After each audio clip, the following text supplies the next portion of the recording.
ஆண்டவராகிய இயேசு கிறிஸ்து நாமத்தில் நாம் மீண்டும் கூடி வர தேவன் செய்த கிருபைகளுக்காக நாம் ஆண்டவருக்கு நன்றி செலுத்துவோம்.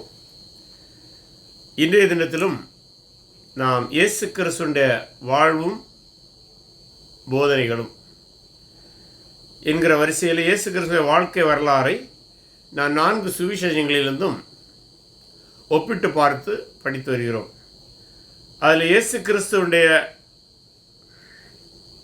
தெய்வீகம், அவர் இந்த பூமியில் பிறப்பதற்கு முன்பாகவே அவர் தேவனாக இருந்தார் என்பதை பார்த்தோம். அடுத்ததாக தேவதூதன் சகரியாவுக்கு எருசலேம் ஆலயத்திலே காட்சியளித்து யோவான் ஸ்நாபகன் பிறக்க போகிற செய்தியை சொன்னதை பார்த்தோம். அதுபோல அதே கபிரியல் தூதன் மரியாளுடைய வயிற்றிலே மேசியா பிறப்பார்கிற செய்தியை சொன்னதை பார்த்தோம். ஆகவே மரியாள் எழுந்து யூதேயா நாட்டில் உள்ள அவளுடைய உறவினரான எலிசபெத், சகரியாவுடைய மனைவி எலிசபெத் வீட்டுக்கு சென்று அவளை வாழ்த்திய போது பரிசுத்த ஆவியினால் நிறைந்து எலிசபெத் ஒரு தீர்க்கதரிசன வாழ்த்து பாடலை மரியாளை நோக்கி பாடியதை பார்த்தோம்.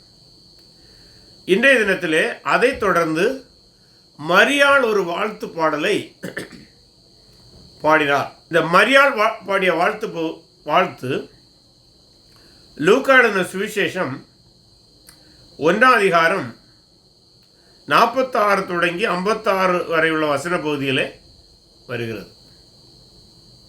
இந்த மரியாளின் வாழ்த்து பாடலை குறித்து சொல்வதாக இருந்தால் இதை லத்தீன் மொழியிலே மேக்னிஃபிகட் என்று சொல்வார்கள். அதாவது அது ஏன் அப்படி சொல்கிறார் என்றால், அந்த மரியாளுடைய பாடல் 46ஆம் வசனத்தை படிக்கும்போது, அப்பொழுது மரியாள் என் ஆத்துமா கர்த்தரை மகிமைப்படுத்துகிறது என்று வருகிறதல்வா. இந்த மகிமைப்படுத்துகிறங்கிற வார்த்தை லத்தீன் மொழிபெயர்ப்பில் முதல்ல வருகிறது என்று கருதுகின்றேன். நான் படித்ததை வைத்து சொல்கின்றேன், வேண்டுமென்றால் நீங்கள் சரி பார்த்து கொள்ளலாம். அந்த மகிமைப்படுத்துகின்ற வார்த்தையை மொழிபெயர்க்கும் போது லத்தீன் மொழியிலே அது மேக்னிஃபிகட் என்கிற வார்த்தையை கொண்டதாக வருகிறேன்னு நினைக்கிறேன். ஆகவே சில ஆங்கில புஸ்தகங்களை நாம் படிக்கும்போது மேக்னிஃபிகட் என்கிற வார்த்தையை படிப்பீர்கள். அந்த மேக்னிஃபிகட் என்றால் வேறொன்றுமில்லை, மரியாளுடைய வாழ்த்து பாடலுக்கு கொடுக்கப்பட்டிருக்கிறதான தலைப்பு. அந்த முதல் வார்த்தை, லத்தீன் முதல் வார்த்தையின் அடிப்படையில் அதை சொல்வார்கள். சில வேளை அதே வார்த்தை ஆங்கிலத்திலும் நீங்கள் பார்க்க முடியும், கிரேக்கத்திலும் ஒருவேளை நீங்கள் அதை பார்ப்பதற்கு வாய்ப்பு இருக்கிறது. இந்த மரியாளுடைய வாழ்த்து பாடலில் 3 பகுதிகளை பார்க்க முடியும். முதலாவது தேவனுக்கு நன்றி கூறுவது, 2வது தேவனை ஸ்தோத்தரித்தல், 3வது தேவனுடைய இரக்கத்தை நினைத்து தேவனை உயர்த்தி புகழ்தல் என்று 3 பகுதிகளாக இந்த பாடலை சில அறிஞர்கள் பிரிக்கின்றார்கள். இன்னும் சில அறிஞர்கள் என்ன சொல்கிறார்கள் என்றால், மரியாளுடைய இந்த சிறிய பாடலில் சுமார் 15 பழையற்பாட்டு வசன பகுதிகள் அல்லது அந்த பகுதிகளுடைய கருத்துக்கள் இங்கே பிரதிபலிக்கிறதாக சொல்கிறார்கள்.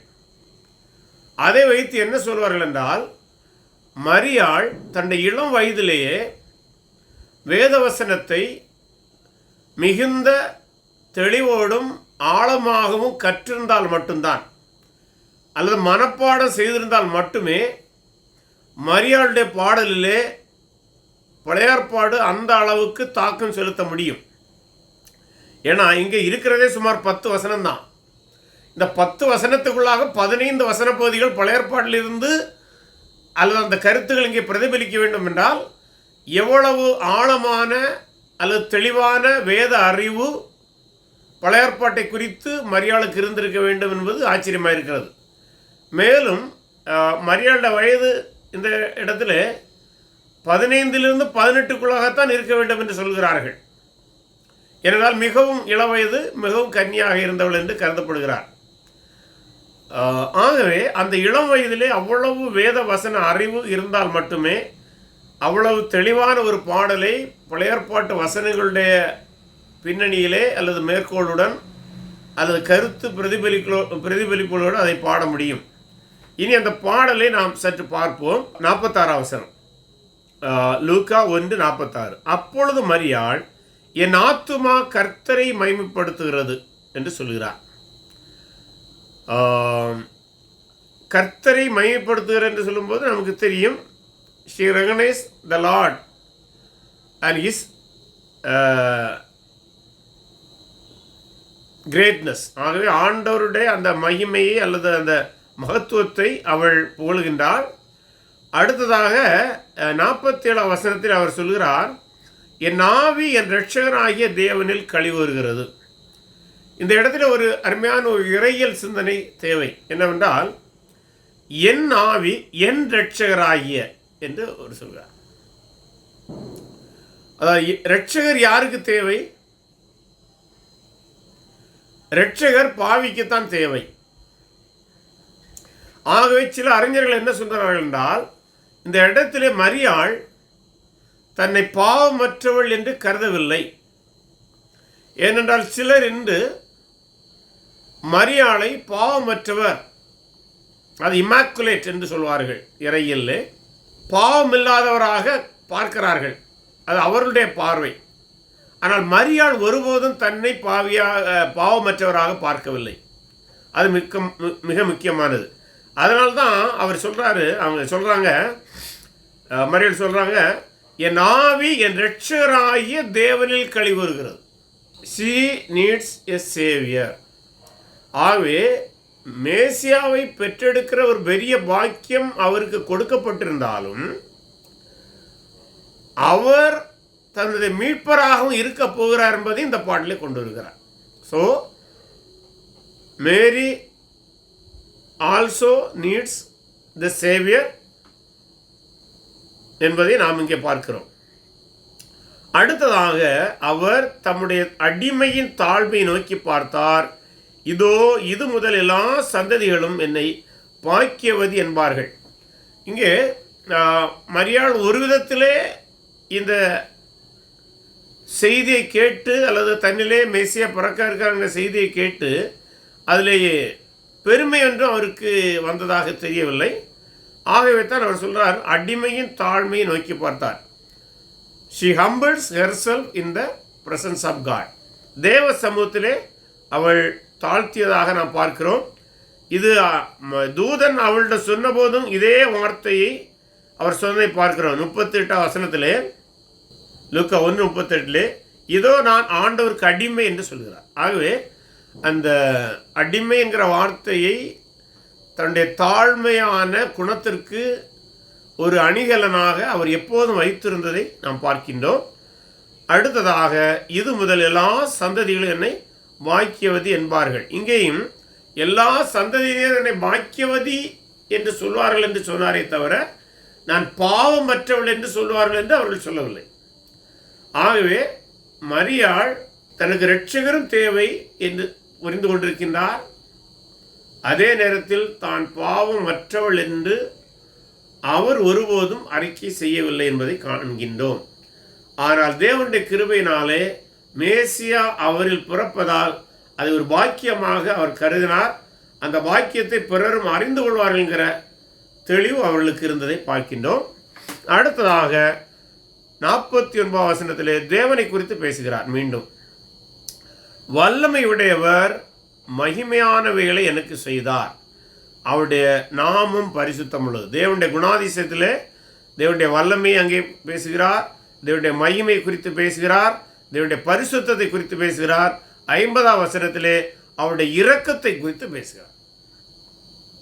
இப்படி தேவனுடைய குணாதிசயங்களை அறிந்த ஒரு இளம் பெண்ணாக, கன்னி பெண்ணாக மரியாள் இருந்ததை பார்க்கிறோம். ஏனென்றால் இன்றைய காலத்தில் நாம் ஒப்பிடும்போது இந்த அளவு தெளிவு, இந்த அளவு இறையியல் தெளிவு இன்றைய வாலிபர்களுக்கு, அதில் குறிப்பாக சகோதரிகளுக்கு இருக்கிறதா என்றால் சற்று கேள்விக்குறி. ஆனால் மரியாள் அந்த காலத்திலே தெளிவான இறை சிந்தை உள்ளவராக, இறைவனையும் இறைவனுடைய குணாதிசயங்களையும் அறிந்தவராக இருப்பது நமக்கு ஆச்சரியமாக இருக்கிறது. அடுத்த 50 வசனத்தில் பிற்பகுதியில் அவருடைய இரக்கம் அவருக்கு பயந்தவர்களுக்கு தலைமுறைக்கும் உள்ளது. இந்த தலைமுறைக்கும் உள்ளது என்று சொல்லும்போது நாம் இப்போது சற்று யோசித்து பார்க்க வேண்டும். ஆபிரகாம் யூதருடைய முதல் தகப்பன். மத்தேயுவோடு என்ன ஆரம்பிக்கிறார்? ஆபிரகாமின் குமாரனாகிய தாவீதின் குமாரனாகிய இயேசு கிறிஸ்துவின் வம்ச வரலாறு. ஆபிரகாமிலிருந்து மரியாளுடைய வாழ்வை பார்க்கும்போது சுமார் 2000 ஆண்டுகள் ஓடிவிட்டது. இந்த 2000 ஆண்டுகளில் ஆண்டவர் ஆபிரகாம் கொடுத்த வாக்குத்தத்தின் அடிப்படையில், அடுத்த ஈசாக்கு யாக்கோபுக்கு ஆண்டவர் கொடுத்த வாக்குத்தத்தங்களின் அடிப்படையில், பிற்காலத்தில் தாவீதோடு தேவன் செய்த உடன்படிக்கையின் அடிப்படையில் தலைமுறையாக உண்மையுள்ளவராக இருந்திருக்கின்றார். அதில் முக்கியமாக பார்க்கும்போது யூதருடைய சரித்திரத்தை படிக்கும்போது கிமு 600 வாக்கிலே அவர்கள் 586 அந்த காலத்தில் அவர்கள் பாபிலோனுக்கு அடிமைப்பட்டு சென்றார்கள். அந்த பாபிலோனுக்கு அடிமைப்பட்டு சென்ற காலத்திலிருந்து இஸ்ரவேலிலே முறையான ஒரு ராஜா நிலையாக இருந்து ஆண்டது கிடையாது. ஆகவே ஆபிரகாமிலிருந்து பார்த்தாலும் தேவன் தலைமுறையாக உண்மையுள்ளவராக இருக்கிறார். இஸ்ரேல் மக்கள் தங்கள் நாட்டை இழந்து அந்நியருக்கு அடிமையான காலத்திலிருந்து பார்த்தாலும் சுமார் 600 ஆண்டுகள் சென்று விட்டன. ஆனால் இந்த 600 ஆண்டுகளிலும் தேவன் தான் கொடுத்த வாக்குத்தத்தை மறவாமல் இங்கே மீண்டும் அதை நினைத்தருளி தலைமுறைக்கும்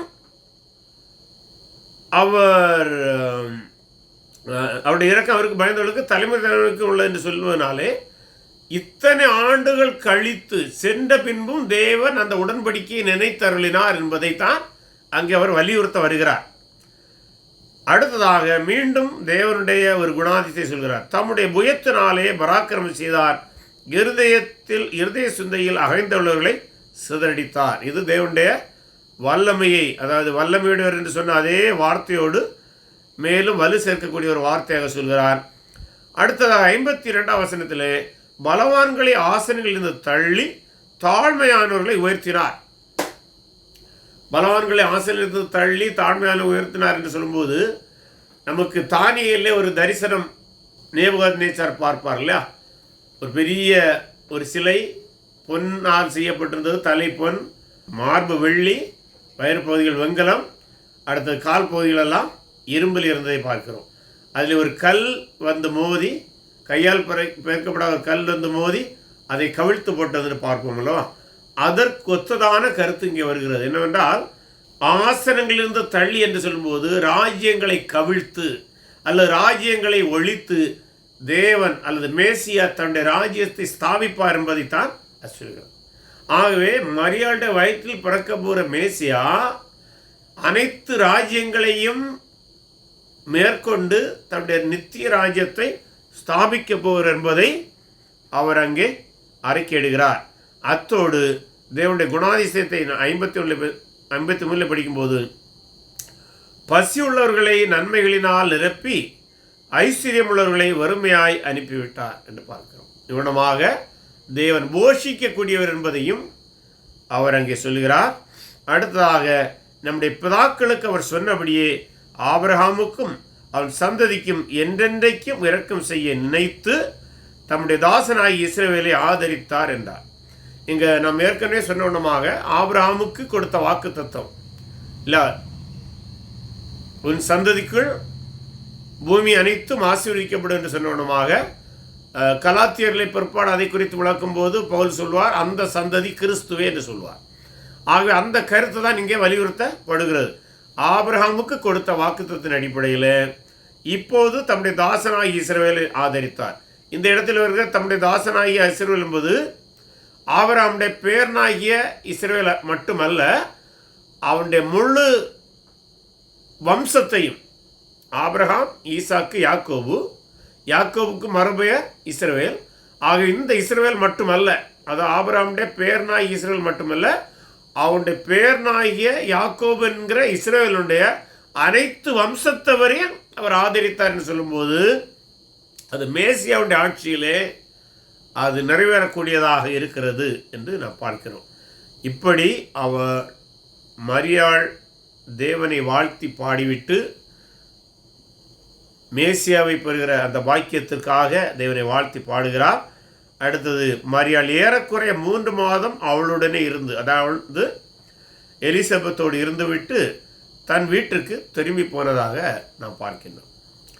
அடுத்ததாக 57 லூக்கா 1:57 80 வரை உள்ள வசன பகுதிகளை படிக்கும்போது இந்த யோவான் பிறந்த நிகழ்வு அங்கே பதிவு செய்யப்பட்டுள்ளது. யோவான், ஸ்நாபகன், சகரியா, எலிசபெத் தம்பதிக்கு வயதான பருவத்திலே பிறப்பார் என்பது அறிவிக்கப்பட்டிருந்தது. ஆனால் அவர் இந்த பிறந்ததோடு சார்ந்த நிகழ்வுகளையும் நாம் இங்கே படிப்போம். அதே சற்று இன்று நாம் நேரம் இருக்க முடியும்னா அதை பார்த்து விடுவோம். எலிசபெத்துக்கு பிரசவ காலம் நிறைவேறின போது அவள் ஒரு புத்திரனை பெற்றாள். இது இந்த புத்திரன் யாருன்னா நமக்கு தெரியும். இப்போது யோவான் ஸ்நாபகர். கர்த்தர் அவளிடத்தில் தம்முடைய இரக்கத்தை விளங்க பண்ணினார் என்று அவளுடைய அயலகத்தாரும் பந்து ஜனங்களும் கேள்விப்பட்டு அவளுடனே கூட சந்தோஷப்பட்டார்கள். இது உலகமெங்கும் நடக்கிற ஒரு நிகழ்வு தான். குடும்பத்தில் ஒரு குழந்தை பிறந்தால் அதை உறவினர்கள், நண்பர்கள், அண்டையலார் பார்க்க வருவார்கள். அது மட்டுமல்ல, இவளுக்கு குழந்தை பிறந்தது ஒரு விதத்திலே அற்புதகரமானது. அது கன்னியமரியாளுக்கு பிறந்த அற்புதம் அல்ல.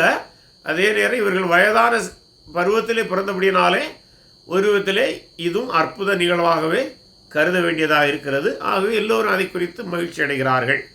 8ஆம் நாளிலே பிள்ளைக்கு விருத்த சேதனம் பண்ணும்படிக்கு அவர்கள் அது நம்ம ஆபிரகாமுக்கு ஆண்டவர் கொடுத்த வாக்குத்தத்தமாகவும் அல்லது கட்டளையாக இருக்கிறது. ஆதியாகமும் 17ஆம் அதிகாரத்திலே அந்த கட்டளை கொடுக்கப்பட்டுள்ளது என்று நினைக்கின்றேன். ஆதியாகமும் 17 அதை நாம் பார்க்க முடியும். ஆண்டவர் ஆபிரகாமோடு செய்த அந்த உடன்படிக்கைக்கு அடையாளமாக ஆண் பிள்ளைகளுக்கு 8ஆம் நாளிலே விருத்த சேதனை செய்வார்கள். அது மட்டுமல்ல, அந்த 8ஆம் நாளில் தானே பொதுவாக அந்த பிள்ளைக்கு பெயர் சூட்டுவதும் வழக்கம். தொடர்ந்து படிக்கும்போது 60 வசனம், அப்பொழுது அதன் தாய் அப்படி அல்ல, அதற்கு யோவான் என்று பெயரிட வேண்டும். பொதுவாக இந்த பெயரிடுகிறவர்களுடைய யூத வழக்கம் அவங்களுடைய முற்பதாக்களுடைய பெயரை ஒட்டியே பெயரிடுவார்கள். ஆகவே அப்படி பெயரிடும்போது அவர்கள் சகரியா என்று பெயரிடலாம் என்று நினைக்கிறார்கள். சகரியா என்றால் அவருடைய தந்தையுடைய பெயரையே சூட்டலாம் என்கிற ஒரு கருத்து வரும்போது எலிசபெத் சொல்கிறார் அப்படி அல்ல, அவருக்கு யோவான் என்று பெயரிட வேண்டும் என்று சொல்கிறார். யோவான் என்ற பெயர் அவளுக்கு எப்படி தெரியும்? சகரியாவுடன் கபிரியேல் தூதன் ஆலயத்தில் சொன்ன அந்த பெயரை அவன் இவளிடம் ரகசியமாக சொல்லியிருக்க வேண்டும், தன்னுடைய மனைவியிடம். ஆகவே அவள் சொல்கிறார். காரணம் என்னென்னா, இப்போது சகரியாவுக்கு பேச முடியாது என்பது நமக்கு தெரியும். அதற்கு அவர்கள், உன் உறவின் முறையாரில் இந்த பேருள்ளவன் ஒருவனும் இல்லை என்று சொல்லி அந்த தகப்பனை நோக்கி இதற்கு என்ன பெயரிட மனதாக இருக்கிறீர் என்று சைகையினால் கேட்டார்கள். இப்போ சைகையினால் கேட்டது எதை காட்டுகிறது என்றால், ஒருவேளை இப்போது சகரியாவுக்கு பேச்சு மட்டும் வரவில்லை, காதும் ஒருவேளை கேட்டிருக்க வாய்ப்பில்லை. ஆக காது கேட்டிருந்தா கூட அவங்க கேட்டிருப்பாங்கல்ல. ஸோ காதும் கேட்கவில்லை என்று கருதுகிறார்கள் சில அறிஞர்கள்.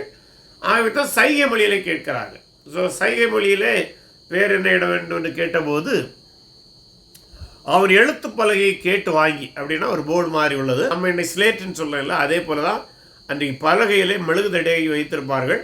அந்த மெழுகிலே ஒரு குச்சி எடுத்து எழுதும்போது அதை எடுத்து வாசிப்பார்கள். ஆகவே அவன் எழுத்து பலகையை கேட்டு வாங்கி இவன் பேர் யோவான் என்று எழுதினார். எல்லோரும் ஆச்சரியப்பட்டார்கள்.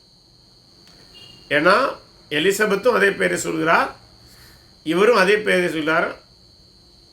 ஆனால் இவருடைய பூர்வீகத்தில் அந்த பெயர் யாரிடமும் இல்லை. ஆகவே ஆச்சரியப்படுகிறார்கள். உடனே அவனுடைய வாய் திறக்கப்பட்டு அவனுடைய நாவும் கட்டவிழ்க்கப்பட்டு தேவனை ஸ்தோத்தரித்து பேசினான். ஆகவே அடுத்த அற்புத நிகழ்வாக இது வருகிறது. இத்தனை மாதங்கள், சுமார் 9-10 மாதங்கள் பேசாமல் இருந்த சகரியா மீண்டும் இந்த பெயரை எழுதி காட்டினவுடன் அவனுடைய வாய் திறக்கப்படுகிறது. தூதனும் அதைத்தான் அவனுக்கு அடையாளமாக சொல்லியிருந்தது நமக்கு தெரியும். 65ஆம் வசனம், அதனால் அவர்களை குறித்து அவர்களை சுற்றி வாசமாயிருந்த யாவருக்கும் பயம் உண்டாயிற்று. மேலும் யூதேயாவின் மலைநாடெங்கு இந்த வர்த்தமானங்கள் எல்லாம் சொல்லிக் கொள்ளப்பட்டது. செய்தி வேகமாக அந்த பிராந்தியத்தில் பரவுகிறது. அவைகளை கேள்விப்பட்டவர்களெல்லாம் தங்கள் மனதிலே அவைகளை வைத்து கொண்டு இந்த பிள்ளை எப்படிப்பட்டதாக இருக்குமோ என்றார்கள். கர்த்தருடைய கரம் அந்த பிள்ளையோடு இருந்தது. இங்கே வருகிற கர்த்தருடைய கரம் என்பது கர்த்தருடைய பாதுகாப்பு என்று புரிந்து கொள்ள முடியும், அல்லது கர்த்தருடைய அதிகாரம் என்றும் புரிந்து கொள்ள முடியும். அதனால் கர்த்தருடைய பாதுகாப்பைத்தான் இங்கே கரம் என்கிற வார்த்தை மூலம் அல்லது பதத்தின் மூலம் சொல்கிறார் என்று கருத வாய்ப்பு இருக்கிறது. அவை கர்த்தருடைய பாதுகாப்பு அந்த பிள்ளையோடு இருந்ததாக பார்க்கிறோம். அடுத்ததாக 67 வசனத்திலிருந்து 79 வசனத்தில் அவருடைய தகப்பனாகிய சகரியா பரிசுத்தாவியில் நிரப்பப்பட்டு தீர்க்க தரிசனமாக, எப்படி எலிசபெத் பரிசுத்தாவியினால் நிரப்பப்பட்டாலோ அதுபோல இங்கே இவனும் இப்போது பரிசுத்தாவியால் நிரப்பப்படுகிறார். பரிசுத்தாவியால் நிரப்பப்பட்டு ஒரு பாடலை பாடுகிறார் அல்லது தீர்க்க தரிசனமாகி சொல்கிறார் என்று கருத முடியும். இங்கேயும் இஸ்ரவேலின் தேவனாகிய கர்த்தருக்கு ஸ்தோத்திரம் உண்டாவதாக என்று முதலாவது கர்த்தருக்கு மகிமை செலுத்துவதை பார்க்கிறோம்.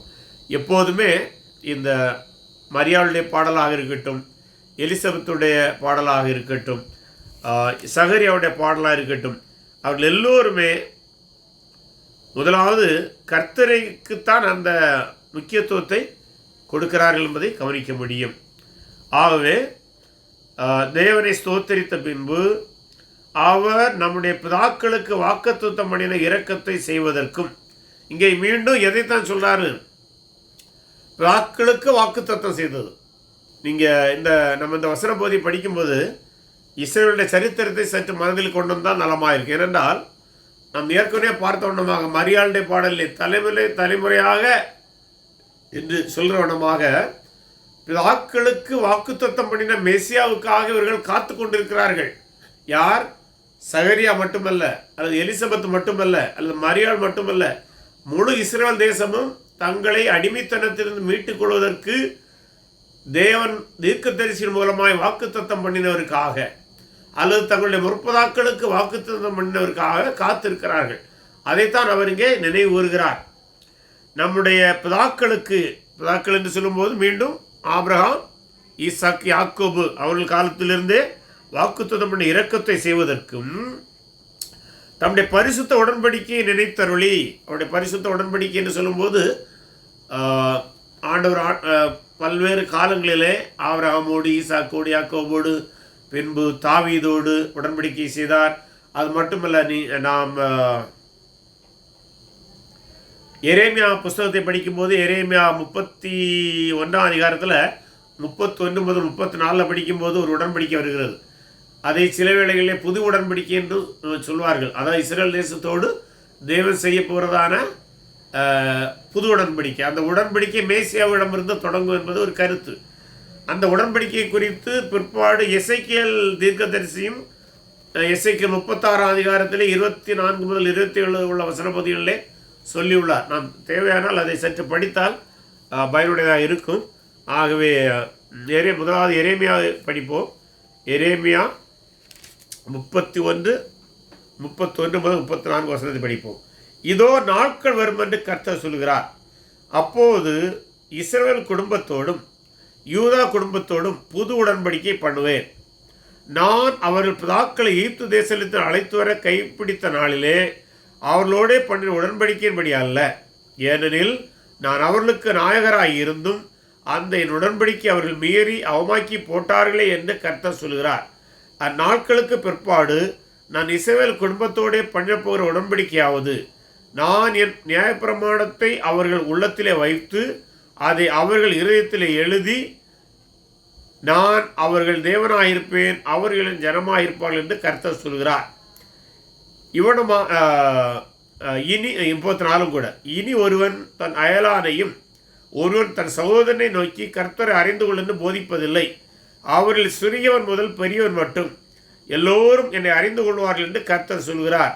நான் அவர்கள் அக்கிரமத்தை மன்னித்து அவர் பாவங்களை இனி நினையாதிருப்பேன். இதுதான் ஆண்டவர் எரேமியாவை கொண்டு சொன்னதான உடன்படிக்கை. இதை கூட இந்த சகரியா ஒருவேளை மனதில் வைத்திருக்கலாம். அதுபோல இந்த உடன்படிக்கையை மேலும் சற்று விரிவாக எசேக்கியேல் 36 24 படிக்க முடியும். எசேக்கியேல் 36 24 முதல் 27. நான் உங்களை புறஜாதி இடத்திலிருந்து அழைத்து உங்களை சகல தேசங்களிலிருந்து சேர்த்து உங்கள் சுயதேசத்துக்கு உங்களை கொண்டு வருவேன். அப்பொழுது நான் உங்கள் மேல் சுத்தமான ஜலம் தெளிப்பேன். நான் உங்களுடைய எல்லா அசுத்தங்களையும் உங்களுடைய எல்லா நரகலான விக்கிரகங்களை நீக்கி உங்களை சுத்தமாக்குவேன். நீங்கள் சுத்தமாவீர்கள். உங்களுக்கு நவமான இருதயத்தை கொடுத்து உள்ளத்திலே புதிதான ஆவியை கட்டளையிட்டு கல்லான இருதயத்தை உங்கள் மாம்சத்திலிருந்து எடுத்து போட்டு சதையான இருதயத்தை உங்களுக்கு கொடுப்பேன்.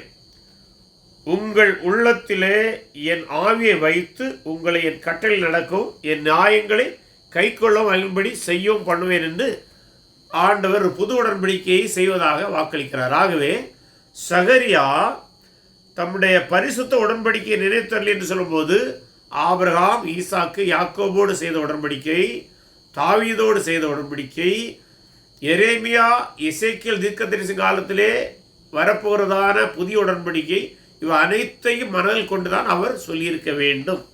நினைத்தருளி உங்கள் சத்துருக்களின் கையிலிருந்து நீங்கள் விடுதலையாக்கப்பட்டு, எப்படி இவர்கள் நேபுகாத் நேச்சாருக்கு அடிமையாக சென்று அதிலிருந்து தொடர்ந்து அடிமைகளாகவே இருந்து வருகிறார்கள்.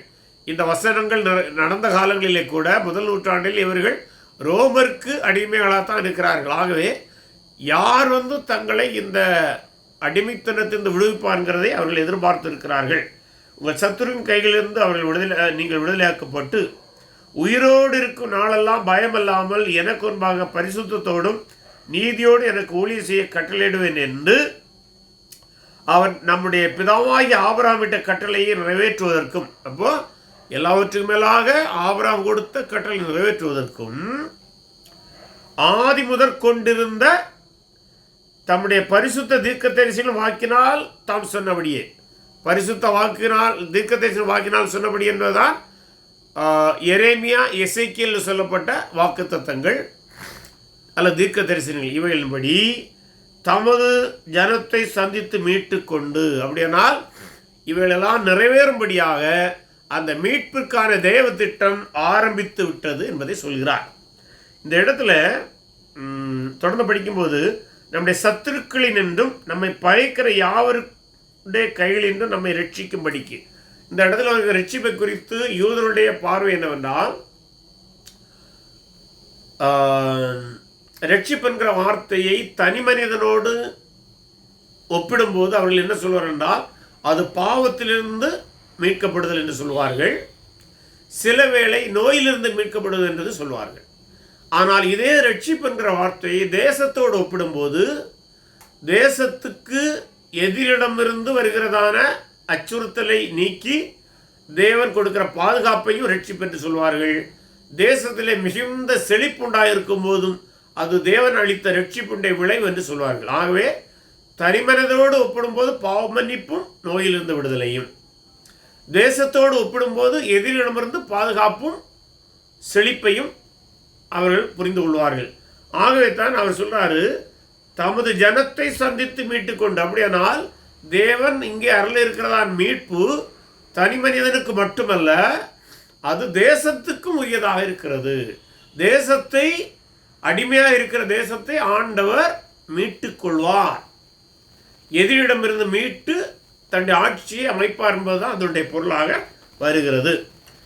நம்மை ரட்சிக்கும்படிக்கு தம்முடைய தாசனாகிய தாவீதின் வம்சத்திலே நமக்கு இரட்சண்ய கொம்பை ஏற்படுத்தினார். இந்த இரட்சண்ய கொம்பு என்பது மேசியாவுக்கான ஒரு உருவகம் அல்லது இடியம் என்று கூட சொல்லுவார்கள். அல்ல, இந்த கொம்பு என்கிற வார்த்தையை அதிகாரம் என்று சொல்வார்கள். எசேக்கியேல் 29:21 படிப்போமா? எசேக்கியேல் 29:21 படிக்கும்போது, அந்நாளிலே நான் இஸ்ரவேல் வம்சத்தின் கொம்பை முளைக்க பண்ணி அவர் நடுவிலே தாராளமாய் பேசும் வாய் உனக்கு கட்டளையிடுவேன், அப்பொழுது நான் கர்த்தர் என்று அறிந்து கொள்வார்கள் என்றார். இந்த கொம்பை முளைக்க பண்ணி என்று சொல்லும்போது அது மேசியாவுக்கான வார்த்தை, மேசியாவுடைய அதிகாரத்துக்கான வார்த்தையாக இருக்கிறது. மேசியாவுடைய ஆளுகையும் குறிக்கிற ஒரு உருவக சொல்லாக அது இருக்கிறது. ஆகவே மேசியா மூலம்தான், தாவீதின் வம்சத்தில் வர இருக்கிற இந்த மேசியா மூலம்தான் இரட்சண்ய கொம்பு, அவர்தான் இந்த விடுதலை தருவார். எதிரிகளிடமிருந்து, இவர்களை அடிமைப்படுத்துகிற நாடுகளிடமிருந்து இஸ்ரவேலை மீட்பதும் அல்லாமல் அவருடைய பாவங்களிலிருந்து அவர்களை மீட்டுக் கொள்வார். அது தொடர்ந்து படிக்கும்போது, நீயோ பாலகனே, இதிலிருந்து அவர் இந்த மேசியாவை குறித்து சொல்லிவிட்டு இந்த மேசியாவுக்கு சகரியாவுடைய மகனாகிய யோவான் ஸ்நாபகன் என்ன பணியை செய்ய போகிறாரோ அதை அடுத்து வருகிற வசனங்களே சொல்கிறார். அதில் முதலாவது பணி என்னவென்றால், உன்னதமானுடைய தீர்க்கதரிசி எனப்படுவாய். இந்த இரட்சணை கொம்பாகிய மேசியாவாகிய உன்னதமானவருடைய தீர்க்கதரிசியாக நீ பணியாற்ற போகின்றாய். இது ஒரு விதத்தில் சொல்வதாக இருந்தால் மல்கியாவிலே சொல்லப்பட்ட தீர்க்க தரிசனங்களுடைய நிறைவேறுதலாக இருக்கிற மல்கியா 3:1 சொல்லப்பட்ட வசனத்துடைய நிறைவேறுதலாக இது இருக்கிறது. அடுத்ததாக நமது தேவனுடைய உருக்கமான இரக்கத்தினாலே அவருடைய ஜனத்துக்கு பாவமன்னிப்பாய் இரட்சிப்பை தெரியப்படுத்தவும் அவருக்கு முன்பாக நடந்து போவாய். பாருங்க, ஏற்கனவே 74ஆம் வசனத்தில் மேசியாவுடைய வேலை என்னது? தமது ஜனத்தை அவர்களை ஒடுக்குகிற சத்துருக்களிலிருந்து விடுவித்தல். அதே மேசியா இப்போ இன்னொரு பணி என்ன செய்வாராம்? தமது ஜனத்துக்கு பாவமன்னிப்பாய் இரட்சிப்பையும் கொடுப்பார். ஆகவே மேசியாவுடைய பணி இந்த ரெண்டையும் உள்ளடக்கியதான். Politically he will be the ruler and spiritually he is the one who can forgive the sins. பாவத்தை மன்னித்து முற்றிலுமாக மாற்றக்கூடியவராக இருக்கிறார். அதான் இங்கே சொல்றார். அதாவது இவர் என்ன செய்வாராம்? யோவான் ஸ்நாபகன் அந்த பாவ மன்னிப்பை அருளப்போகிறவருக்கு முன்பாக நடந்து போவார். மல்கியா 4:2 உள்ள பணியை இங்கே அவர் செய்யக்கூடியவராக இருக்கின்றார். அந்த வாரத்தில் மரணத்தில் உட்கார்ந்து இருக்கிறவர்களுக்கு வெளிச்சம் தரவும். இந்த இஸ்ரேல் மக்கள் இப்போது அடிமைத்தனத்தில் இருக்கிறதைத்தான் அந்த காலத்தில் மரணத்தில் உட்கார்ந்தவர்களுக்கு வெளிச்சம் தரவும் என்று சொல்கிறார். அதாவது அவருடைய மீட்பு, அந்த பொலிட்டிக்கல் ரிடம்ஷனையும் கூட அவர் சொல்கிறார். சிலர் பொலிட்டிக்கல் ரிடம்ஷன் இல்லை, ஒன்லி ஸ்பிரிச்சுவல் ரிடம்ஷன் தான் சொல்லுவாங்க. ஆனால் இஸ்ரேல் மக்கள் மேசியாவை பார்க்கும் போதெல்லாம் அல்லது மேசியாவை குறித்த தீர்க்க தரிசனம் வருகிற இடங்களில் எல்லாமே அவர்கள் சமூக அரசியல் விடுதலையும் சேர்த்து தான் அதை பார்த்தார்கள் என்பதை நாம் மறந்துவிடக்கூடாது. நம்முடைய கால்களை சமாதானத்தின் வழியிலே நடத்தவும் அவ்விரக்கத்தினாலே உன்னதத்திலிருந்து தோன்றிய அருணோதயம் நம்மை சந்திக்கிறது. இங்கேயும் சன் ஆஃப் ரைச்சஸ்னஸ், அதாவது அருணோதயம், நீதியின் சூரியனாகிய மேசியா, இந்த வார்த்தையும் மேசியாவுக்கு கொடுக்கப்பட்டது. இரட்சண்ய கொம்பு என்பதும் மேசியாவைத்தான் குறிக்கும். இந்த சன் ஆஃப் ரைச்சஸ்னஸ் அல்லது அந்த அருணோதயம் என்கிற அந்த வார்த்தையும் மேசியாவைத்தான் குறிக்கிறது என்று பார்க்கணும். இவ்வண்ணமாக மேசியாவுடைய பணி, மேசியாவுக்கு யோவான் ஸ்நாபகன் செய்யக்கூடிய இருக்கின்ற பணி, இவை அனைத்தையுமே தீர்க்க தரிசனமாக பரிசுத்த ஆவியினாலே நிரப்பப்பட்டு சகரியா பாடலாக பாடி தீர்க்க தரிசனம் உரைக்கிறார். அடுத்தது இறுதியாக 80ஆம் வசனத்திலே அந்த பிள்ளை வளர்ந்து ஆவியில் பலங்கொண்டு இஸ்ரவேலுக்கு தன்னை காண்பிக்கும் நாள் வரைக்கும் வனாந்தரத்தில் இருந்தான். இந்த இடத்துல ஒன்றே நாம் மனதில் வைத்துக் கொள்வது நல்லது. பொதுவாக ஆசாரிய குலத்திலே பிறக்கிற குழந்தைகளை ஆசாரியர்கள் சிறு வயதிலிருந்தே ஆலயத்திலே அழைத்து சென்று தங்களுடைய பணிகளை அவர்களுக்கு கற்றுக் கொடுப்பார்கள். ஒரு ஆசாரியனாக எப்படி ஆலயத்திலே நடந்து கொள்ள வேண்டும், எப்படி வாழ வேண்டும், எப்படி பலி செலுத்த வேண்டும், பலிக்கான ஆயத்தங்களை செலுத்துகிற அனைத்து பயிற்சிகளையும் கொடுத்து கொண்டே இருப்பார்கள். ஆனால் அதை குறித்து இங்கே எந்த குறிப்பும் இல்லை. ஆகவே சிலர் சொல்கிறார்கள், அவர் சிறு வயதிலே தாயின் வயிற்றிலிருந்தே பரிசுத்தாவினால் நிரப்பப்பட்டிருந்தபடியினால் அவர் அந்த பணியை செய்யவில்லை என்று கருதுகள் இருக்கிறார்கள். ஏன்னால் இவர் வனாந்தரத்தில் வளர்ந்தார் என்று பார்க்கிறார்கள்.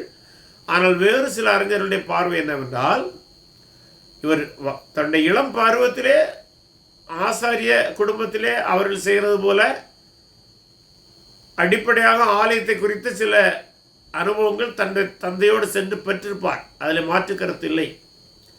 என்றால் இளம் வயதிலே அவர் பெற்றவருக்கு எதிர்த்து போயிருக்க வாய்ப்பில்லை. வனாந்தரத்திலே ஒருவேளை வாலிப வயதிலே அவர் வனாந்தரத்துக்கு சென்றிருக்க வேண்டும்.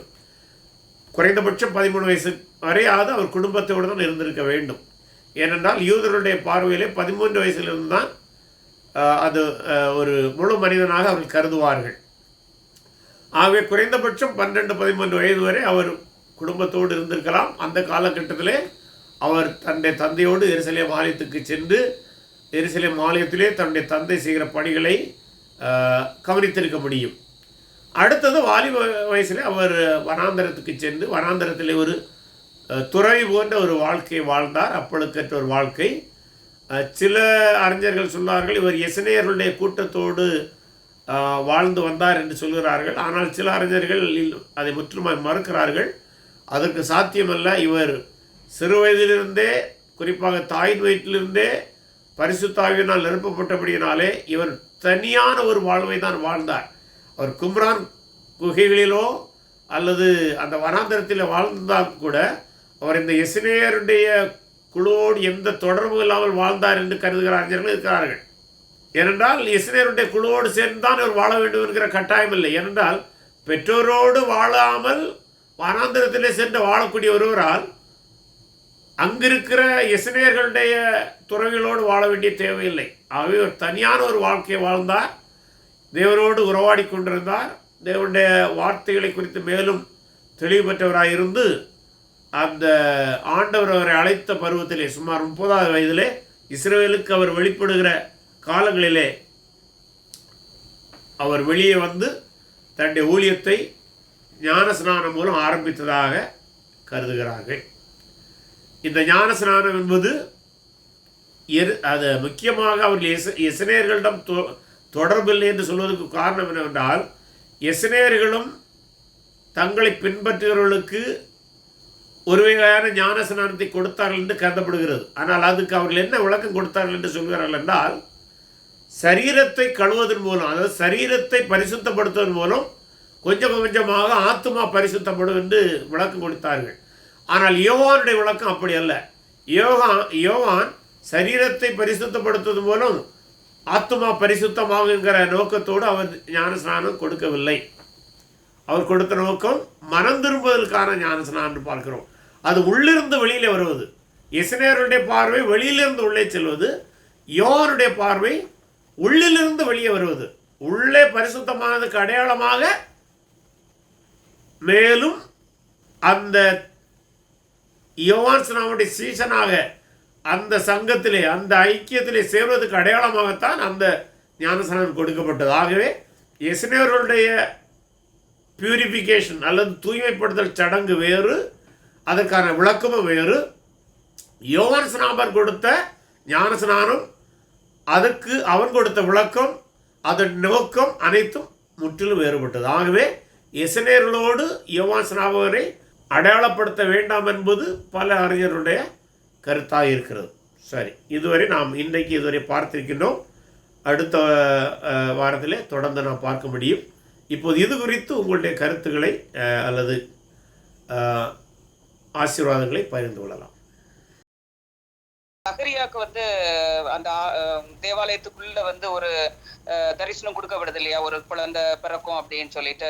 அப்ப அவர் நான் கிழவனா இருக்கிறேன், மனைவி வயது சென்றவளா இருக்கிறாள் அப்படின்னு சொல்லி அவர் ஒரு டவுட்டை கேட்கும் போது அந்த தேவதூதன் உடனே நீ நம்பாததுனால பேச முடியாம இருப்ப அப்படின்னு சொல்லிட்டு அதுல சொல்றாரு. ஆனா அதே மாதிரி மரியாளுக்கும் அந்த தேவதூதர் சொல்லும் போது மரியாளும் கேக்குறாங்க, புருஷனை அறியேனே இது எப்படி ஆகும்னு ஒரு கொஸ்டின் கேக்குறாங்க. ஆனா அதுக்கு எந்த ஒரு காரியமும் எந்த பனிஷ்மெண்ட் மாதிரி எந்த ஒரு இதுவுமே வரல.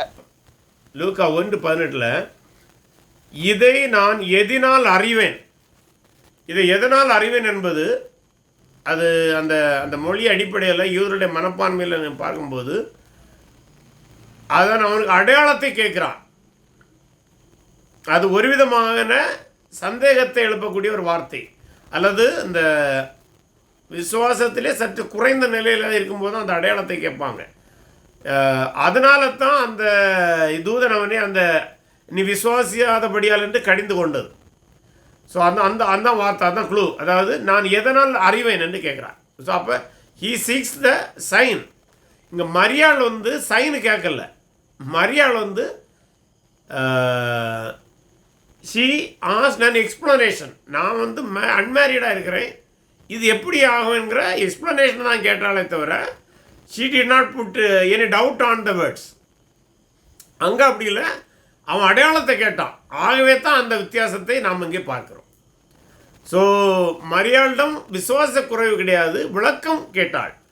அவன் விளக்கத்தோடு கேட்டு அடையாளம் கேட்பதன் மூலம் தனக்குள்ளாக இருந்த ஒரு சிறு அவிசுவாசத்தை அவன் வெளிக்கொண்டு வந்துவிட்டான். அதுதான் அந்த வித்தியாசம். ஆகவே தான் மரியாளிடம் விசுவாச வார்த்தைகள் வந்தது, அவனிடம் அவிசுவாச வார்த்தைகள் வந்தது என்று விளக்கப்படுகிறது. அது ஓரளவுக்கு சரியானது தான் கூட. யோவான் வனாந்திரத்தில் இருக்கும்போது அதுக்கு முன்னாடி அவருடைய அப்பா அம்மா இறந்துட்டாங்க இல்லையா? அதாவது அவர் ஊழியத்துக்கு வருகிற காலத்தில் ஒருவேளை இறந்திருக்கலாம். பெற்றோர்களே 75 வயசு அந்த வயசுல தான் அவங்களுக்கு குழந்தை பிறக்குது. ஆமாம் ஆமாம், அது உண்மைதான்.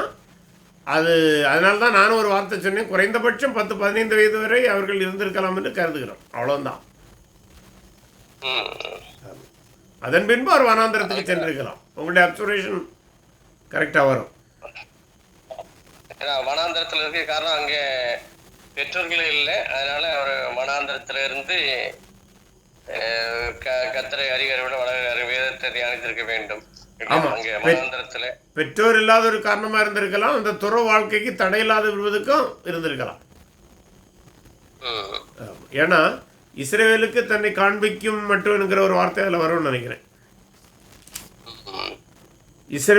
இஸ்ரவேலுக்கு 80 வசனத்தில் இஸ்ரவேலுக்கு தன்னை காண்பிக்கும் நாள் வரைக்கும் வனாந்திரத்தில் இருந்தான். ஸோ அந்த குறிப்பிட்ட பணியை தொடங்குற நாள் வரை அதற்காக கூட அவர் போயிருக்கலாம். 2 ரீசன். நீங்கள் சொன்ன அப்சர்வேஷன் கரெக்டாக இருக்கலாம். பெற்றோரும் இப்போ இறந்தாகிவிட்டது, அவனுக்கு ஒரு பணி இருக்கிறது, அந்த பணிக்கான ஆயத்தத்தை அவன் தனியாக இருந்து கர்த்தருடைய சமூகத்திலே செய்திருக்கலாம். என்றால் அது ஒரு கடுமையான பணி, பெருமையான பணி. ஆக அதற்காக கூட ஆயத்த வேலைகளுக்காக கர்த்தருடைய சமூகத்திலே நீண்ட நாள் பொறுமையோடு இருந்து தயாராக இருந்திருக்கலாம். கிட்டத்தட்ட 30 வயசு. ஆமாம், அவனுக்கு தன்னை மறைந்திருக்கு. ஆமாம், இயேசுவும் சராசரி 30 வயதில் ஊழியத்துக்கு வந்தார் என்றால் இவர்களுக்குள்ளே சுமார் 6 மாதம் தானே வித்தியாசம் வருகிறது.